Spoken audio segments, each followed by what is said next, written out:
میرا نام سید باقر رضا رضوی ہے.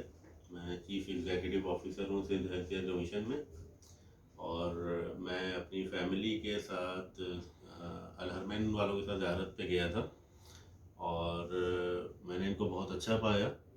اور یہ چھوٹا سا میں انٹرویو اس لیے شیئر کر رہا ہوں کہ کل میرے پاس کچھ ملنے والی میری خواتین آئیں جو کہنے لگیں کہ جی سنا ہے آپ کے قافلہ سالار آپ کو چھوڑ کے بھاگ گئے تھے وہاں پر, اور آپ لوگوں کے ساتھ صحیح بیہیو نہیں کیا گیا.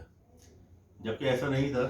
فیکٹ یہ تھے کہ ہماری زیارات بہت اچھی ہوئی, اور زیارات کے ساتھ ساتھ عزاداری اور کھانے کا انتظام, ٹرانسپورٹیشن, بیہیویئر آف دا قافلہ سالار, ہمارے گروپ کو محمد علی بھائی مینیج کر رہے تھے. اور سب سے بڑی چیز یہ بہت شریف لوگ ہیں, شریف النفس لوگ, اور انہوں نے نہ صرف عزاداری کروائی بلکہ اس کے ساتھ ساتھ انہوں نے مذہبی نالج بھی شیئر کی.